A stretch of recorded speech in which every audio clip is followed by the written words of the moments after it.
Expedición Sur.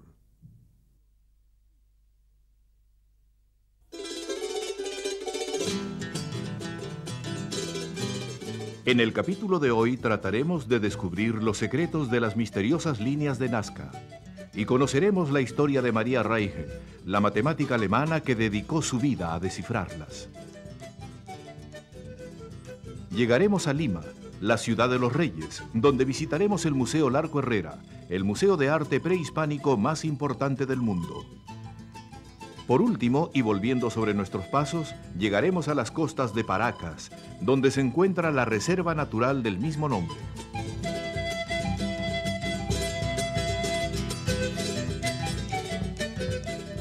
Nuestro camino nos lleva hacia la ciudad de Nazca. Hasta fines de los años 30, Nazca fue como cualquier otro pueblo olvidado del Perú, excepto por el hecho que para llegar a él había que cruzar uno de los desiertos más áridos del mundo. Pero fue allí, en ese desierto, que el científico norteamericano Paul Cossack descubrió en 1939, al norte de la ciudad, uno de los más grandes misterios científicos del mundo.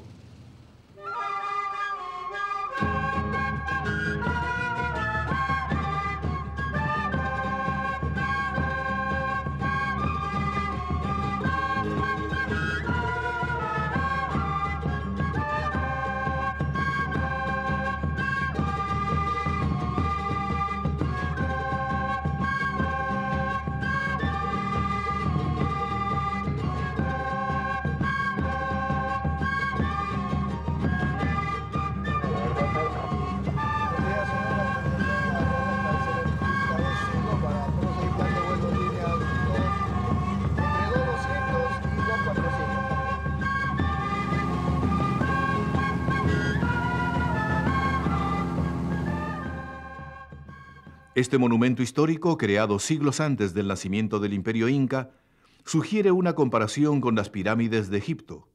Pero, en vez de levantar la vista hacia una obra tridimensional de grandiosa sencillez, miramos desde grandes alturas, observando extensas planicies que son cubiertas por grandes dibujos que parecen hechos por gigantes con reglas geométricas. Las líneas de Nazca son una serie de dibujos de animales, figuras geométricas y pájaros con un tamaño de hasta 300 metros. Fueron marcadas en la árida corteza del desierto y preservadas por más de 2000 años debido a la completa falta de lluvias y a los vientos que limpiaron, pero no erosionaron la superficie.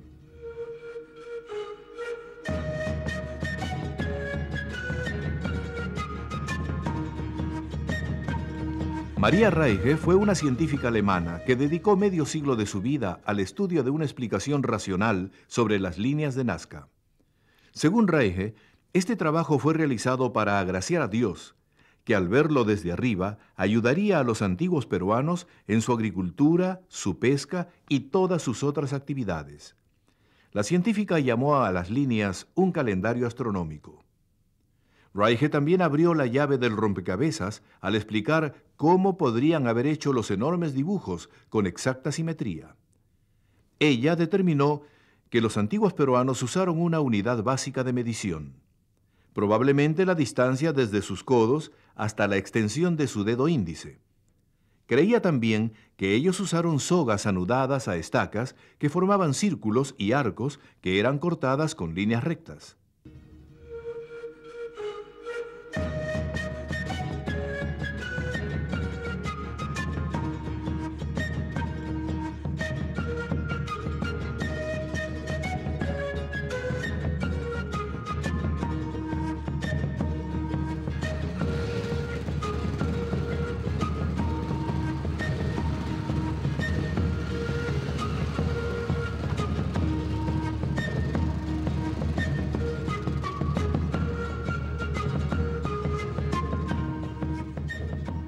Luego de sobrevolar las líneas y comprender un poco mejor la naturaleza de su origen, nos alejamos de la ciudad, no sin antes detenernos en el camino para contemplar una de las figuras que se divisa desde un mirador natural.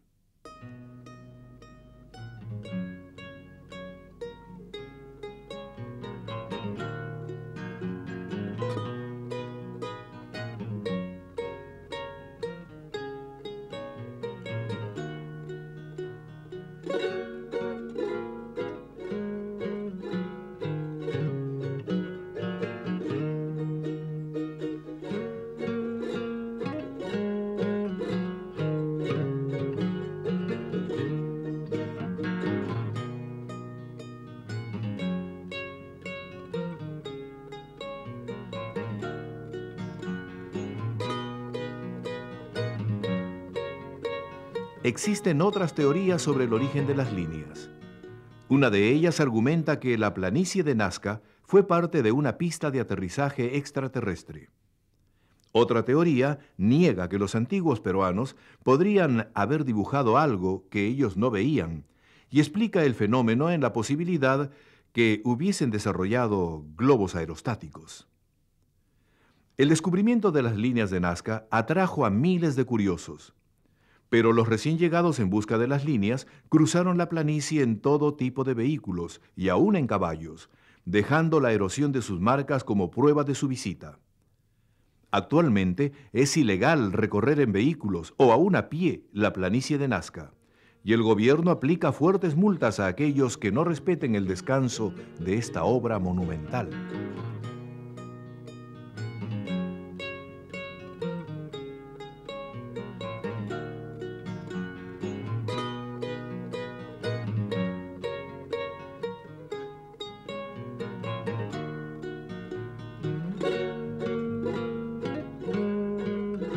La abnegación y el amor que profesó María Raige por esta tierra nos impulsó a visitar su antigua casa, hoy convertida en museo. María Raige tenía 35 años cuando conoció al científico Paul Cossack, que la alentó para seguir los estudios que él había iniciado sobre las líneas. En esta casa, convertida hoy en museo, Raige dedicó 50 años de su vida a elaborar las teorías que hoy son ampliamente aceptadas sobre los dibujos que cubren una extensión de 50 kilómetros entre Nazca y Palpa. El sacrificio de esta mujer por una tierra a la que no pertenecía es el mejor legado para tratar de comprender el significado cultural que las líneas representaban para los antiguos habitantes de estas tierras. Al conocer la historia de las líneas de Nazca, un pensamiento queda rondando en nuestras mentes. Los hombres del pasado deben haber tenido instrumentos de los cuales no sabíamos nada, lo cual, junto con sus conocimientos, fueron ocultados como el único tesoro que no se les pudo arrancar.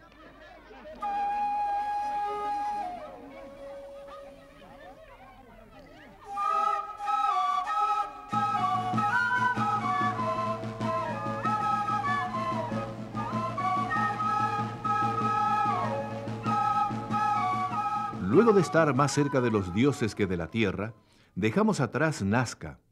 Cada vez estamos más cerca de Lima. Ahora nos separan solo 420 kilómetros, que los recorremos en un día. Estábamos muy ansiosos de conocer la ciudad de los reyes. El corazón de Lima conserva su espíritu y sus raíces muy ligadas a la madre patria. Para descubrir ese espíritu que mira con ojos nostálgicos hacia el pasado, es necesaria una visita a la Plaza de Armas, que data de la fundación de la capital. En el centro de la misma encontraremos hermosos y coloridos jardines, y al fondo el Palacio Presidencial, construido por el conquistador Pizarro. Cuando Francisco Pizarro fundó la ciudad en 1535, lo hizo pensando que ese era el mejor lugar para una rápida huida por el mar en caso de una insurrección de los indios. Pero el conquistador, lejos estaba de imaginar que esa tierra desolada se convertiría luego en la capital política y militar del Nuevo Mundo, donde reinaron 40 virreyes, hasta que fue declarada capital del Perú independiente allá por 1821. La bella ciudad creció rápidamente adquiriendo la fisonomía de una ciudad musulmana. Sus amplios, largos y finamente tallados balcones y sus numerosos miradores, la mayoría desaparecidos, contribuyeron a darle un aire morisco que tanto llamaba la atención a los recién llegados.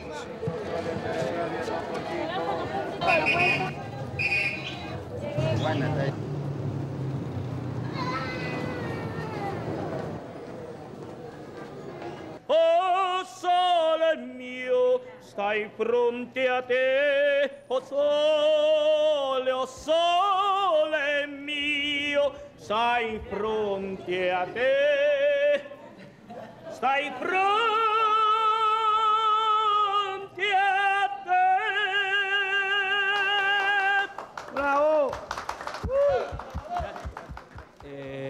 Aquí me encuentro trabajando vendiendo estampillas, de vez en cuando alegrando a los italianos, ¿no? O sea, cantándoles sus canciones. Me encanta la música lírica.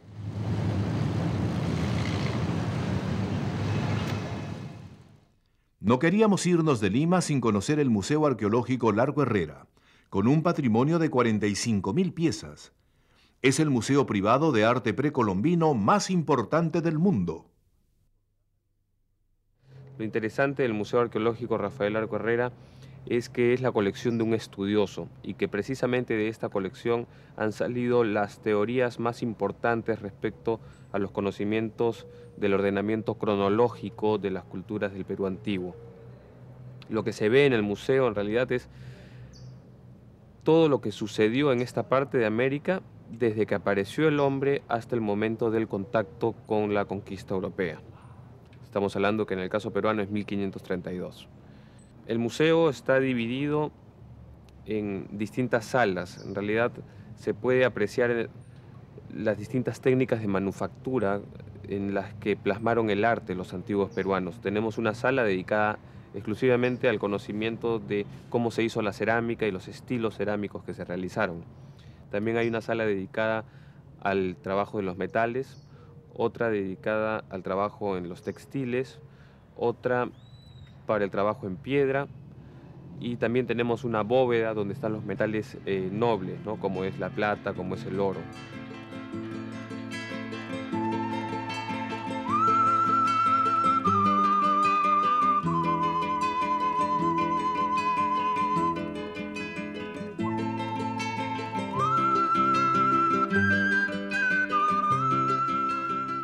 En la bóveda observamos piezas de los inicios de la orfebrería en el antiguo Perú, hasta el extraordinario trabajo de joyería fina. No solo se trabajó el oro y la plata, sino también se combinó el trabajo con piedras semipreciosas, como el lapislázuli, la turquesa, el cuarzo y la amatista. Podemos admirar orejeras, narigueras, pectorales, collares, máscaras y objetos en miniatura, entre otras sobresalientes piezas que destacan las técnicas utilizadas y la habilidad artística.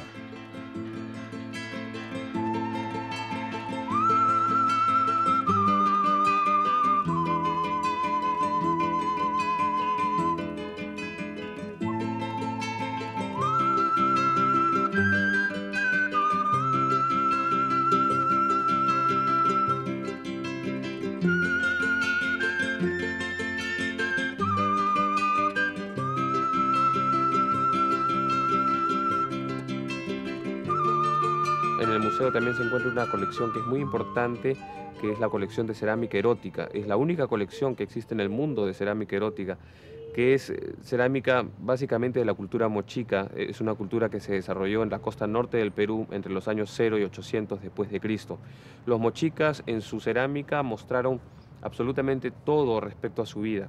Y cuando me refiero a todo, quiero decir que también se abarcó el tema del sexo. Entonces tenemos en la sala erótica aproximadamente 300 piezas que muestran de una manera muy plástica y muy evidente cómo es que los antiguos peruanos realizaron sus manifestaciones sexuales y que se puede ver con claridad y con nitidez. Dentro del impresionante patrimonio del prestigioso museo es especialmente apreciado el conjunto de cerámicas de tema erótico, en su mayoría pertenecientes a la cultura mochica, que se desarrolló desde principios de la era cristiana en la zona costera norte del actual Perú. Como en toda cultura primitiva, existió sin duda una relación muy directa entre los signos sexuales como símbolos de fertilidad y supervivencia. De ello dan cuenta las imágenes de vasijas que presentan insistentemente los genitales masculinos como flecha seminal y los femeninos como cuenco de vida.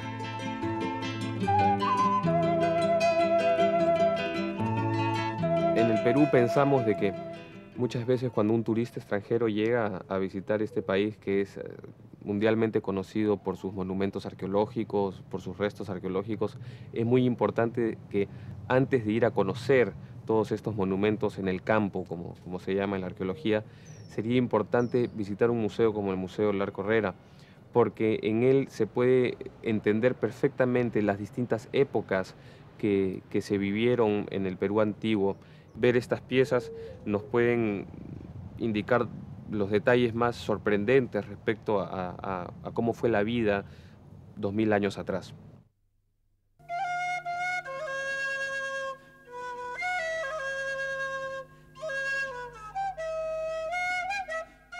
El Perú tiene más de 2.680 kilómetros de costa frente al Océano Pacífico. La ruta panamericana recorre de norte a sur sus costas y permite descubrir las bellezas que esconden sus playas de arenas blancas. En la parte central costera, sobre el Valle del Rímac, se ubica Lima, capital y eje económico del país. Sus playas son apropiadas para la práctica del surf y desde épocas prehispánicas, los diestros mochicas y chimús ya dominaban las grandes olas con los caballitos de totora. La expedición había recorrido 4.835 kilómetros en 28 días. Ya era hora de emprender el regreso.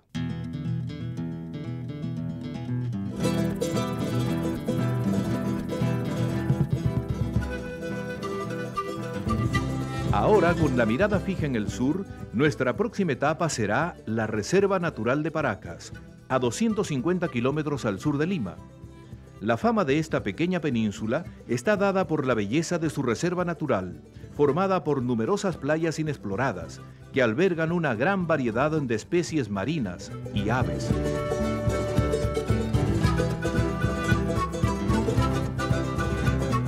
Apenas uno llega al pequeño pueblo pesquero de Paracas, se respira una brisa invisible de armoniosa paz. Sus pobladores disfrutan de una tranquilidad que no se rompe ni siquiera por la visita de los viajeros.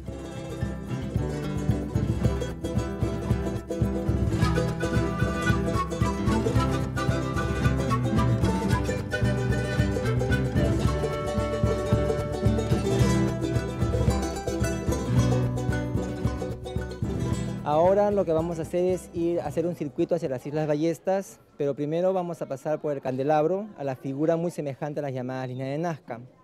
De la figura del candelabro existen diversas hipótesis acerca de su construcción y sobre quiénes la hicieron. Algunos investigadores nos dicen de que esta figura ha sido hecha por la cultura Paracas en su periodo de evolución entre los años 2600 a 200 a.C. aproximadamente. Otros investigadores nos dicen de que esta figura probablemente haya sido hecha por piratas a fines del siglo XVII, como una forma de orientarse de mar hacia la costa y también como una señalización donde escondían sus tesoros. Pero la mayoría de los investigadores aseguran de que esas líneas o la figura del candelabro ha sido hecha por los mismos que hicieron las llamadas líneas de Nazca. Más o menos del candelabro hacia las Islas Ballestas estamos en un promedio de 15 a 17 minutos.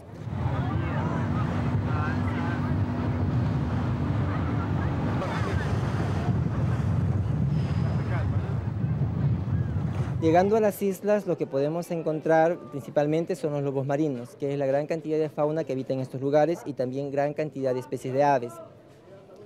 El comportamiento de los lobos marinos dentro de las islas es que normalmente se les van a encontrar durante todo el día descansando sobre las piedras o sobre las pequeñas playas que tenemos en el lugar. Eso lo hacen mayormente porque el lobo marino normalmente se alimenta de noche, o básicamente se alimenta de noche aprovechando los cardumen de peces o los bancos de peces que están a flor de agua para no tener que sumergirse tanto en el mar.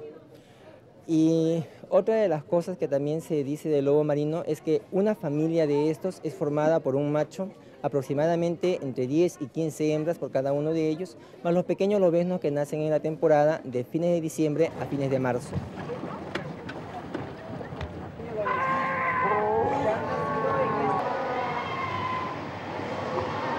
Las aves que tenemos dentro de Ballesta, en mayor cantidad se encuentran los piqueros, aquellas aves con cabeza y cuello blanco y las alas de color marrón, el llamado piquero común. El piquero común de esas aves se sabe de que ponen en sus nidos en un número de 3 a 4 huevos, de los cuales nacen solamente 2 pequeños polluelos y mayormente van a sobrevivir solo uno de ellos, porque el más fuerte va a matar al más débil solo por el alimento. Las otras aves que vemos allí dentro de las islas es el llamado gallinazo, una especie de buitre, aquella ave negra, gorda, con cabeza colorada. Esa ave es la que se encarga de la limpieza de todas las islas, se encarga de alimentarse de todos los animales muertos que se encuentran en el lugar.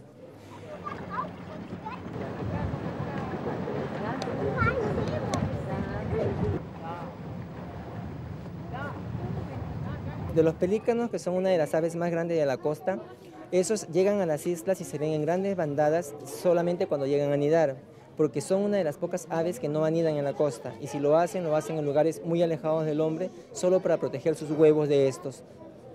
Y los pingüinos que apreciamos dentro de las islas son los llamados pingüinos de Humboldt, de esa especie. Son excelentes nadadores y buceadores, y es la forma como se alimentan, buceando, y lo hacen a grandes profundidades. Se ha determinado de que los pingüinos pueden sumergirse a una profundidad aproximada de entre 100 y 120 metros, que es bastante para un ser que respira con pulmón y bastante pequeño como este.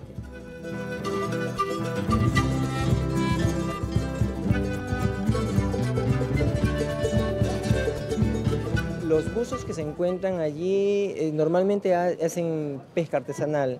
La pesca artesanal está permitida dentro de una reserva natural, está permitida sin ningún problema.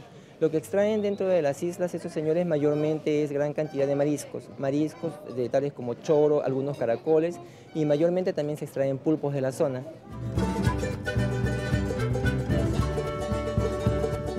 El fin de la reserva es el de proteger y cuidar las especies animales en vías de extinción. Es la única área protegida del Perú que contiene en su ámbito un ecosistema marino. La armoniosa paz que se respira en las islas favorece el desarrollo de las diversas especies que eligen a las Islas Ballestas como su hogar. Paracas nos brinda una fresca brisa de esperanza para todos aquellos que desean conservar la naturaleza y su hábitat.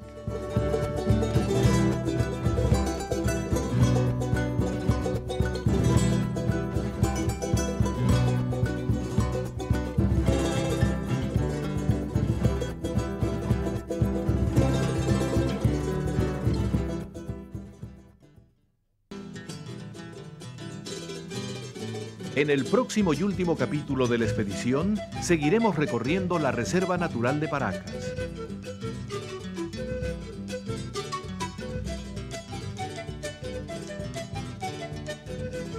Llegaremos a Atacama, en el norte de Chile, para cruzar el salar del mismo nombre y conocer los geysers del Tatio. La mítica ruta número 5 nos llevará a la tercera capital que visitará la expedición, Santiago de Chile. Luego cruzaremos nuevamente la cordillera de los Andes para llegar a nuestro último destino, la ciudad de Buenos Aires, nuestro hogar.